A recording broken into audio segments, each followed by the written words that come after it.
Good morning to all of you. Welcome my dear students. आज आपके सामने मैं जेनेटिक्स का एक बहुत ही इंपॉर्टेंट टॉपिक लेके आया हूँ जिसका नाम है लिंकेज। तो यहाँ आप देख सकते हो लिंकेज के रिगार्डिंग हमने जो टॉपिक आज कवर करने हैं। फर्स्ट हम इसका मीनिंग क्लियर करेंगे, उसके बाद इसकी हिस्ट्री के ऊपर बात करेंगे। इसकी थ्योरी है chromosomal theory of linkage, linkage group, types, factor that affect the linkage. तो फ्रेंड्स ये टॉपिक काफी इंपॉर्टेंट टॉपिक है मास्टर कैडर के सिलेबस में, नीट के सिलेबस में, इवन सीएसआईआर नेट के सिलेबस में it is clearly mention. And UPSC की मैं कल बात कर रहा था, यूपीएससी में एक एडिशनल पेपर होता है जो ऑप्शनल मेंस का पेपर होता है, आई थिंक पेपर 7 होता है।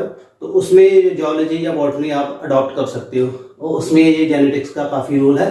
तो चलिए इसको स्टडी करते हैं। लिंकेज है क्या? लिंकेज की अगर मैं बात करूं तो इसके जो फाउंडर थे सबसे पहले जो वेटसन एंड पुनिक ने 1906 में स्वीट पी जो प्लांट था, जो मटर होता है लेथरस ऑर्डिनेटस जो होता है, उसके ऊपर उन्होंने एक्सपेरिमेंट किया था और लिंकेज वहां डिस्कवर की थी। उसके बाद मॉर्गन ने इसको एडवांस किया 1910 में ऑन द ड्रोसोफिला। ड्रोसोफिला के ऊपर काफी एक्सपेरिमेंट किए थे और लिंकेज को डिस्कवर किया था। अब लिंकेज है क्या? Linkage is the tendency of the gene to stay together. Gene साथ रहते हैं ड्यूरिंग द इनहेरिटेंस। इनहेरिटेंस होता है जब करैक्टर एक पेरेंट के दूसरे पेरेंट में जाते हैं, यानी ड्यूरिंग क्रॉसिंग ओवर जब गैमेट बनते हैं तो जब फर्टिलाइजेशन होती है तो आगे जो प्रोगेनी में जाते हैं तो उसमें जो जीन है इकट्ठे रहते हैं 2 जनरेशंस विदाउट एनी सेपरेशन, कोई सेपरेशन नहीं होगी। And due to their presence on the same chromosome, उसका कारण होता है वो एक ही क्रोमोसोम के ऊपर सिचुएटेड होते हैं, उनको कहते हैं लिंक्ड जीन जो आगे चले जाते हैं। So this is the drawback of the first the founder you know that is the Mendel. Mendel ने क्या किया था? मेंडल ने सभी एक्सपेरिमेंट किए थे बट उसने एक उसकी ड्रॉबैक थी, उसने इसके ऊपर काम नहीं किया। उसका जो लॉ था लॉ ऑफ इंडिपेंडेंट असॉर्टमेंट, जिसके ऊपर वो बात करता है जो गैमेट है या जीन है वो असॉर्ट होते हैं। बट ये जो लॉ है इंडिपेंडेंट असॉर्टमेंट का it was disapproved and hence it is not universal accepted. कहने की क्या बात है, जो करैक्टर उसने फाइंड आउट किए उसमें उसने देखा भी इंडिपेंडेंटली जा रहे हैं, बट उसने एक चीज को छोड़ दिया था लिंकेज। उस टाइम पे बेसिकली ना तो इतनी जेनेटिक्स एडवांस थी, वो ही एक फाउंडर था। तो उसके ऊपर जो वेटसन एंड पुनिट थे उन्होंने उसकी रीडिस्कवरी की मेंडल के प्रिंसिपल की। उसके बाद वहां से आ गया वहां नीचे जो मैंने आपको बताया मॉर्गन ने स्टडी की, डीएच मॉर्गन ने ड्रोसोफिला के ऊपर। तो उन्होंने अपने आइडिया डेवलप किए और जो मेंडल ने एक चीज छोड़ दी थी दैट वाज लिंकेज, उसके ऊपर उन्होंने काम किया। तो लिंकेज क्या होती है कि क्रोमोसोम जो होते हैं उनके ऊपर जीन होते हैं, जो जीन अपने साथ रहते हैं इकट्ठे रहते हैं वो आगे ट्रांसफर हो जाते हैं डायरेक्टली, उनमें कोई चेंज नहीं आता। अब इसको हम डेमोन्स्ट्रेशन कैसे करेंगे? Demonstrations of linkage.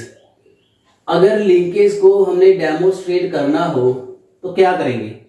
लिंकेज में बेसिकली हम जब क्रॉस करते हैं लैब में प्रैक्टिकल करते हैं या फील्ड में जब प्रैक्टिकल बॉटनी के ऊपर एक्सपेरिमेंट करते हैं तो उसमें एक क्रॉस होता है डाई हाइब्रिड, एक मोनोहाइब्रिड। एक आ गया मोनोहाइब्रिड, दूसरा क्या आ गया डाई हाइब्रिड।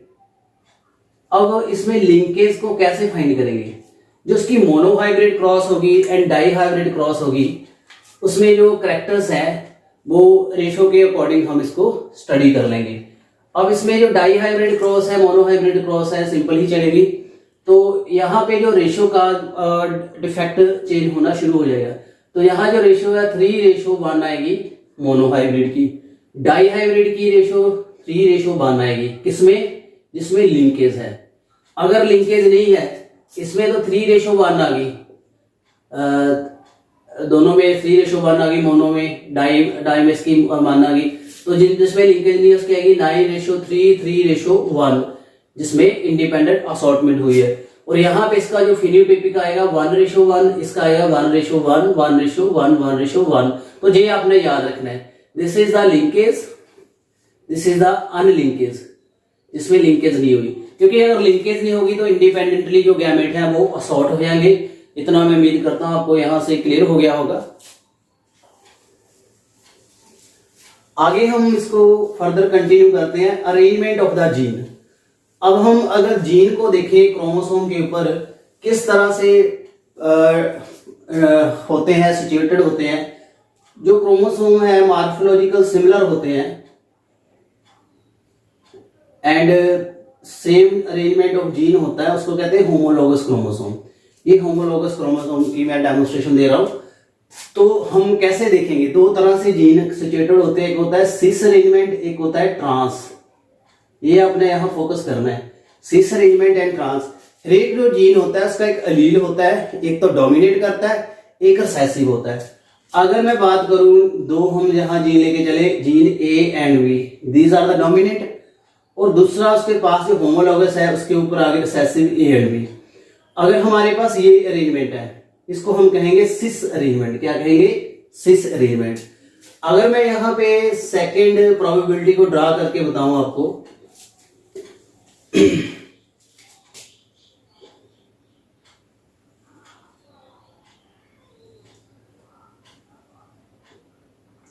ए यहां आ गया, बी यहां आ गया और ए यहां चला गया, बी इधर आ गया।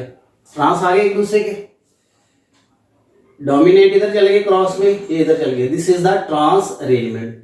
सो इस तरह से दो तरीके में जीन जो है चलते हैं। मुझे उम्मीद है आपको समझ आ गया होगा। This is the arrangement of the gene.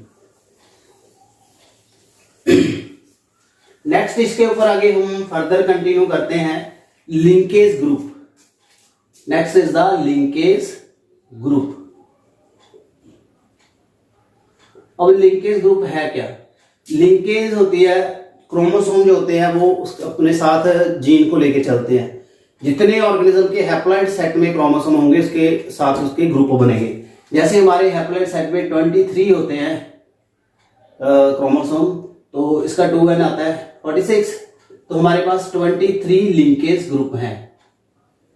ऐसे याद करना है। अगर किसी ऑर्गेनिज्म का हैप्लॉइड में 7 है, वैसे 14 है, 8 है, 16 है, 19 है, 38 है। जैसे गुरिल्ला का हमारे पास है 24, 48, ये आपको पता है। तो यहाँ पे जो लिंकेज ग्रुप कितने आ गए? 7, 8, 9, 24। तो this is called the linkage group. I think आपको सारा क्लियर हो गया होगा इस तरह से। उसके बाद आगे अगर हम बात करें, फर्स्ट हम थ्योरी की बात करेंगे, theory of the linkage, chromosomal theory of the linkage जो मॉर्गन ने डेवलप की थी। तो उस थ्योरी में क्या कहा था, अब इसकी थ्योरी को थोड़ा ब्रीफली देख लेते हैं। फर्स्ट उसने कहा तो जो जीन है लीनियरली अरेंज होते हैं, लीनियर अरेंजमेंट ऑफ जीन्स। जो क्रोमोसोम होता है, this is the chromosome, suppose करिए इसके ऊपर जो जीन होंगे 1, 2, 3 A, B, C जो भी है, लीनियर अरेंज होंगे। लीनियर अरेंज होंगे, ये नहीं होगा कि सर्कुलर मैनर में आएंगे या जिगजैग मैनर में आएंगे या परपेंडिकुलर चलेंगे, सिर्फ लीनियर एक लाइन में अरेंज होते हैं। First this is the, second is the distance. फिर उसने बात की थी डिस्टेंस की, distance between the genes determine linkage. ये आपने याद करना है। अब ये लिंकेज है उसको डिटरमिन कर रही है डिस्टेंस, और जितने जीन पास पास पड़े होंगे उतने उसके चांसेस कम हो जाएंगे कि वो क्रॉसिंग ओवर मेयोसिस 1 ना करे।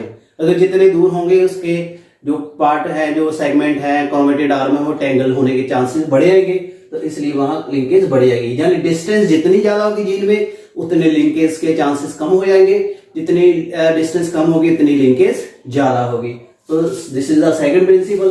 तो ये मेन उसने यहाँ पे फोकस किया था इस थ्योरी में। तो मैं उम्मीद करता हूँ ये ओवरव्यू आपको सारा क्लियर हो गया होगा। अब हम लिंकेज की टाइप के ऊपर आते हैं, लिंकेज के टाइप्स। फ्रेंड्स, जो लिंकेज होती है बेसिकली दो तरह की होती है, complete and incomplete. Complete linkage and incomplete linkage.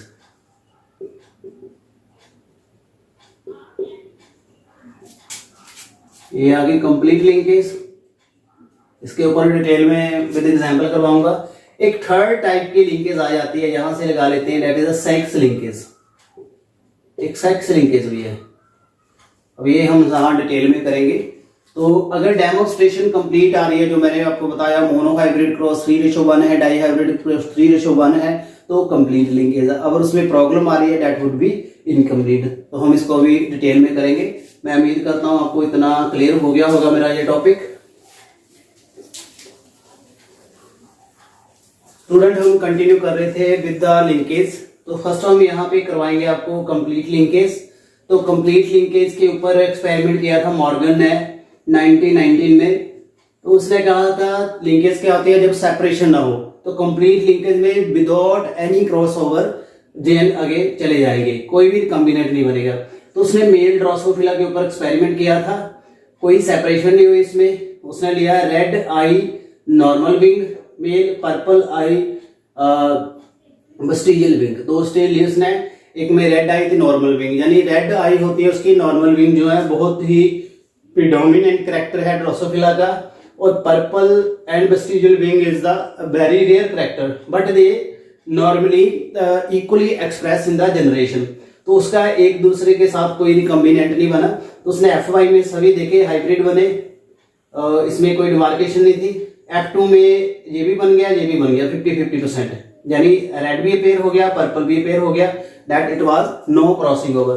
तो यहाँ आप देख सकते हो ये गैमेट है पहली कंडीशन के, रेड आई नॉर्मल विंग के, capital P capital V genus के, स्मॉल p ये दूसरे रिसेसिव के हैं, पर्पल एंड वेस्टिजियल।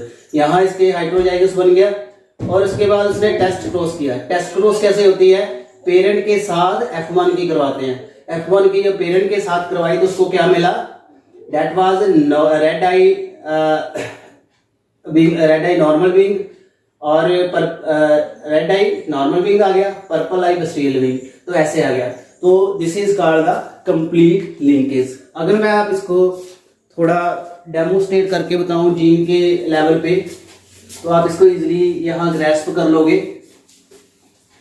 चलिए थोड़ा आगे ट्राई करते हैं इसको और एलैबोरेट करने की।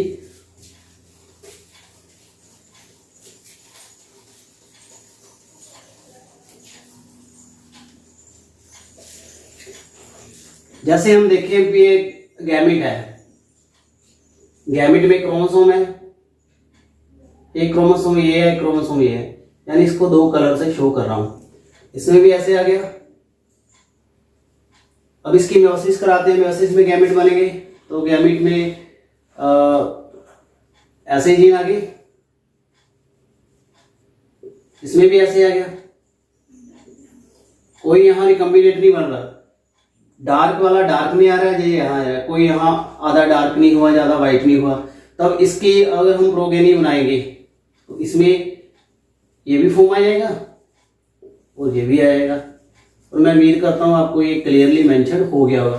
तो in this way the complete linkage happens. और उसके बाद हम आगे करेंगे इनकम्प्लीट लिंकेज। तो उम्मीद करता हूं इतना आपको क्लियर हो गया होगा।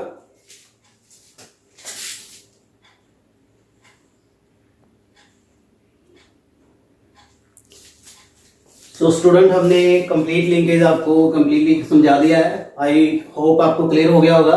नेक्स्ट इनकम्प्लीट लिंकेज के ऊपर हम आते हैं। इनकम्प्लीट लिंकेज में क्या होगा, न्यू रिकॉम्बिनेंट बनेंगे and they will be non parental, यानी नॉन पेरेंटल यानी जो पहले जनरेशन में नहीं हुआ कि न्यू कैरेक्टर अपीयर हो जाएगा। अगर मैं इसको इंडिपेंडेंट असॉर्टमेंट साथ में लेके चलूं, उसी वजह से होता है। बट इसमें जो कॉम्बिनेशन है क्रॉसिंग ओवर के इंडिपेंडेंट असॉर्टमेंट से कम बनते हैं। नॉर्मली इंडिपेंडेंट असॉर्टमेंट की रेशो क्या होती है, 9:3, 3:1। तो इसमें हर एक की कंट्रीब्यूशन 25, 25, 25, 25 होती है। यानी टोटल 100 लेके चलें तो 4 कॉम्बिनेशन 25, 25, 25 के बनते हैं। बट अगर हम यहाँ इनकम्प्लीट डोमिनेंस देखें तो इसमें लिंकेज देखें तो इसमें एक तो 25 से ज्यादा होगा, दूसरा 25% से कम होगा। तो सभी में 25 नहीं आएगा। This is the variation in the incomplete linkage. और यहाँ पे वेरी क्लियरली समझाया है यहाँ पे स्वीट पी का। स्वीट पी में फ्लावर होता है जो मेन कलर है ब्लू, और रेड होता है इसका रिसेसिव। ब्लू को कैपिटल से, रेड को स्मॉल वी से। लॉन्ग पोलन जो नॉर्मल ग्रेड है capital L, round pollen capital L. तो इसमें कॉम्बिनेशन बनते हैं कैपिटल वी स्मॉल वी, ये लिंक्ड है together incompletely capital L small L. तो ये इसके रिसेसिव है, दोनों स्मॉल है। तो बट इसके जो कॉम्बिनेशन बन गया 7:1, 1:7। तो इसको अगर हम मेन कॉम्बिनेट देखें जो ज्यादा जा रहे हैं वो क्या है 7:7, यानी 7:7 पेरेंट टाइप है। जो द्वारे बने यहाँ पे 2 बने 1:1, तो ये कौन से बने new combination, but it is difference from the that. तो इंडिपेंडेंट असॉर्टमेंट से ये रेशो डिफरेंट आई है। सो आई होप आपको क्लियर हो गया होगा ये। बाकी इनकम्प्लेंट जो लिंकेज है इसके और भी एग्जांपल हैं। ड्रोसोफिला में जो मॉर्गन ने देखी थी उसका body colour and I colour की इनकम्प्लीट लिंकेज है, उसकी आई का कलर एंड विंग की इनकम्प्लीट लिंकेज शो होती है। तो यहाँ अगर मैं बात करूं टोटल इसको लेके चलूं 14, 15, 16, टोटल हम इसको माने भी ये 16 है हमारे पास। ये कितने आगे 14, कितने बचे 2। अगर हम इसकी रेशो निकालें 16 की 14 से परसेंटेज निकाल लें या 2 के 16 से निकाल लें तो कितना आएगा, करिए इसको जजमेंट। 8, 50, 25, तो ये हमारे पास आ गया 12.5 यहाँ आ गया। तो it will be more than 78%। तो यहाँ पे 25 का नहीं रेशो बना। तो मैं उम्मीद करता हूँ आपको ये टॉपिक अभी यहाँ क्लियर हो गया होगा। बाकी और इसके फैक्टर हैं जो लिंकेज को अफेक्ट करते हैं, जैसे टेम्परेचर है। टेम्परेचर बढ़ने से लिंकेज टूट जाती है, लिंकेज की फ्रिक्वेंसी कम हो जाती है क्योंकि इसके बॉन्ड टूट जाएंगे डीएनए के और वो क्रॉसिंग ओवर ज्यादा होने के चांसेस बन जाते हैं। और टेम्परेचर बढ़ने से जो जीन की पोजीशन भी शिफ्ट होनी शुरू हो जाती है। उसके बाद एज, जितनी एज बढ़ती है उतनी लिंकेज के चांसेस बढ़ जाते हैं, यानी एज होने से म्यूटेशन के चांसेस कम आते हैं। रेडिएशन जैसे यूवी एंड एक्सरेज हैं, ये क्या करते हैं लिंकेज को कम कर देते हैं क्योंकि दे डिफॉर्म द डीएनए।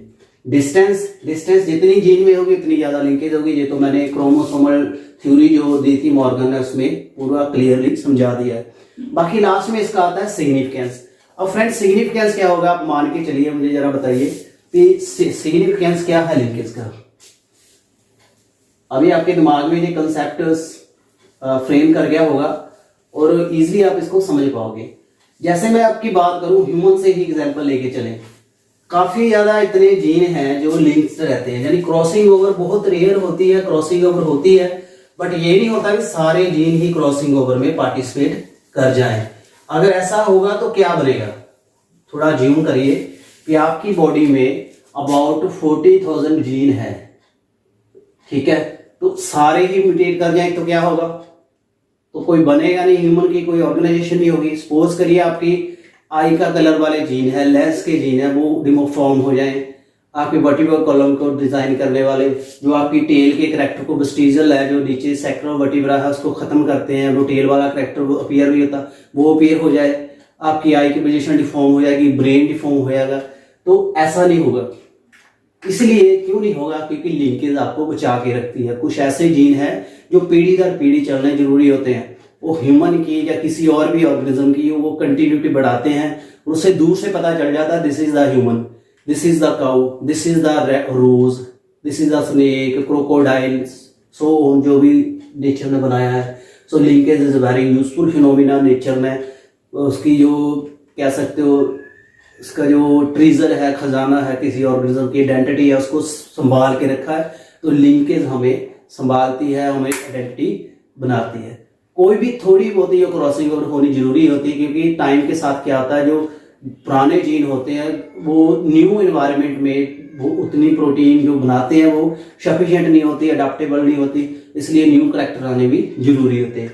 बट ये नहीं होता कि सारे ही करैक्टर न्यू आ जाए, तो it will also be A harmful thing. तो मैं इतना उम्मीद करता हूँ आपको ये सिग्निफिकेंस क्लियर हो गया होगा। अब लास्ट में हमारे पास एक टॉपिक आता है सेक्स लिंकेज, इसके ऊपर भी हम थोड़ा ब्रीफ में बात करेंगे।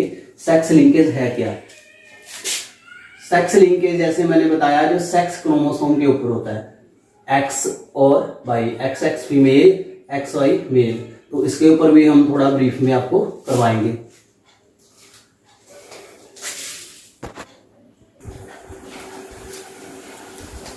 सो स्टूडेंट्स आगे लास्ट में हमारा टॉपिक रह गया सेक्स लिंकेज। सेक्स लिंकेज की बात कर रहा हूँ। कुछ बॉडी के ऐसे करैक्टर होते हैं जो सोमैटिक करैक्टर हैं, सोमैटिक जो सेल में पेयर होते हैं, बट उनको कंट्रोल करते हैं आपके सेक्स क्रोमोसोम, एक्स एक्स या एक्स वाई, तो उसको कहते हैं सेक्स लिंकेज। तो जो सेक्स क्रोमोसोम से करेक्टर डिटरमिन होते हैं उसको कहते हैं सेक्स लिंक्ड करेक्टर। जैसे यहाँ ड्रोसोफिला की एग्जांपल कर रहा है, ड्रोसोफिला में सेक्स डिटर्मिनेशन ह्यूमन के जैसी ही होती है, XX फीमेल XY मेल, और यहाँ पे रेड आई करेक्टर है फीमेल का, तो यहाँ रेड आई मेल आ गई। तो इसमें जो डब्ल्यू वाला करेक्टर है ये इसमें मेन चीजें लेके आ रहा है। कैसे? अब यहाँ पे देखिए फीमेल है मेल है, फीमेल में हमेशा रेड आई आएगी, ठीक है, मेल में रेड आई आएगी, बट आ रही है मतलब एक्स के ऊपर है। बट अगर मेल में ये जीन आ जाए तो उसमें वाइट आई आएगी। कहने का मीनिंग है करेक्टर अपीयर हो रहा है ओनली द एक्स क्रोमोसोम, अगर फीमेल में वो आ रहा है तो उसी को चीज देगा। तो this is the sex linkage, sex chromosome के ऊपर है बट अपीयर हमेशा फीमेल में ज्यादा ये हो रहा है, तो इसको कहते हैं सेक्स लिंकेज। उसके बाद और भी इसके फीचर्स हैं, जैसे सेक्स लिंकेज को मैं और एडवांस फॉर्म में थोड़ा और इसके ऊपर फोकस करें तो बेसिकली जो करेक्टर दो तरह के होते हैं, एक होते हैं पैटर्नल एंड मैटरनल। पैटर्नल होता है फादर, मैटरनल होती है मदर, यानी हमारी बॉडी में हाफ ऑफ कंट्रीब्यूशन दोनों का होता है, N 2N ऐसे ही बनता है जाइगोट में 23, यानी जो एक्स क्रोमोसोम के करेक्टर होंगे जहाँ वाई क्रोमोसोम के करेक्टर होंगे वो पेरेंट्स के बच्चे में जाते हैं। बट बेसिकली जो करेक्टर है फीमेल देखा गया है एक्सपेरिमेंटली, तो कुछ जो ऐसे करेक्टर हैं जो सेक्स लिंकेज वाले हैं ज्यादातर अपीयर वो फीमेल वाले ही होते हैं, बट बेसिकली वो रिसेसिव होते रिसेसिव है। फीमेल में जैसे डोमिनेट नहीं होते, यानी फीमेल कईयों की कैरियर होती है बट वो हमेशा जाता है मेल के साथ, अपीयर मेल में होता है। जैसे हीमोफीलिया की बात करें, इसके ऊपर मैंने काफी चर्चा की है। हीमोफीलिया रिसेसिव डिसऑर्डर है, उसका जो जीन होता है एक्स के ऊपर होता है, एक्स के ऊपर, बट मेल हमेशा उसके लिए हेमीजाइगस है। मेल के पास हमेशा उसका क्या होगा, या तो डोमिनेट होगा या तो रिसेसिव होगा। अगर सपोज करिए कॉम्बिनेशन बन गया, एक XY मेल बन गया, तो उसने क्या किया, मेल है इसके कॉम्बिनेशन बन गए, अब जो क्रॉसिंग ओवर के बाद इसमें जो एक्स जीन है ये चला गया, तो ऐसे बन गया, इसके ऊपर सिकल सेल एनीमिया वाला आ गया, हीमोफीलिया वाला आ गया, सॉरी। अब इसमें जो हमेशा अपीयर होगा, इसमें हमेशा डोमिनेट ही करेगा अगर मेल में आएगा। मेल में इसका कोई रिसेसिव है नहीं है क्योंकि वाई के ऊपर जो जीन है नहीं, इसलिए मेनली जो हीमोफीलिया बीमारी है ज्यादा मेल में ही देखी जाती है। फीमेल में होती है, बहुत चांस होते हैं कम बचने के, अगर फीमेल में ये डोमिनेट हो जाएगी तो वो बच नहीं पाएगी। तो this is called the sex linkage. और ज्यादातर जो करेक्टर होते हैं फीमेल में रिसेसिव रहते हैं और उसको उसका काउंटर पार्ट चाहिए, उसका डोमिनेंट चाहिए जो कि मेल से उसको मिल जाता है। तो एक्स क्रोमोसोम मेल में सिर्फ एक होता है, इसी वजह से जो फीमेल के एक्स क्रोमोसोम वाले करेक्टर हैं वो मेल में ज्यादा अपीयर होते हैं। उसके बाद लास्ट में आता है सेक्स लिंक्ड करेक्टर। ये लिंकेज से उलट है।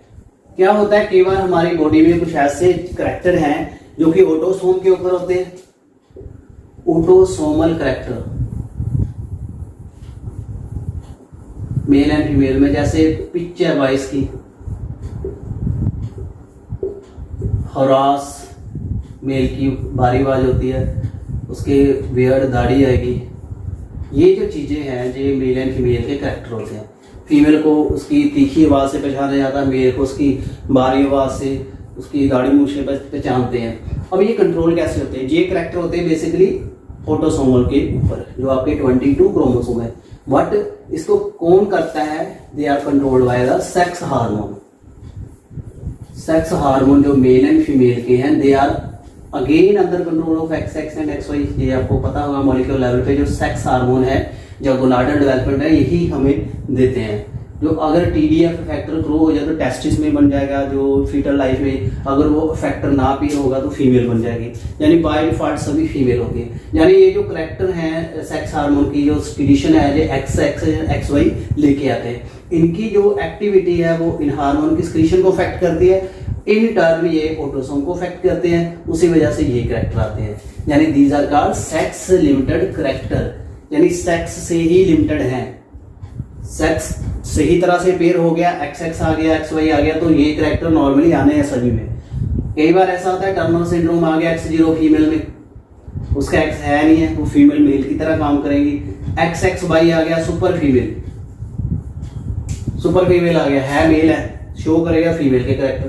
तो ऐसे जो स्ट्रक्चर है ये इसी वजह से आते हैं। जितना X फैक्टर ज़्यादा होगा उतने फीमेल के करेक्टर ज़्यादा आ जाएंगे, जितना Y हार्मोन जीन ज़्यादा होगा पॉपुलेशन में सुपर मेल आ जाएंगे। उसमें क्या होगा, जैसे क्लिन-फ्लैटर सिंड्रोम है उसमें क्या होगा, ज़्यादा मेल वाले करेक्टर आएंगे, उसमें सेक्स हार्मोन टेस्टोस्टेरोन आएगा, उसका जेनिटलिया पेनिस का साइज बड़ा होगा, उसमें स्पर्म काउंट ज़्यादा होगा और उसकी बॉडी बिल्डअप ज़्यादा होगा।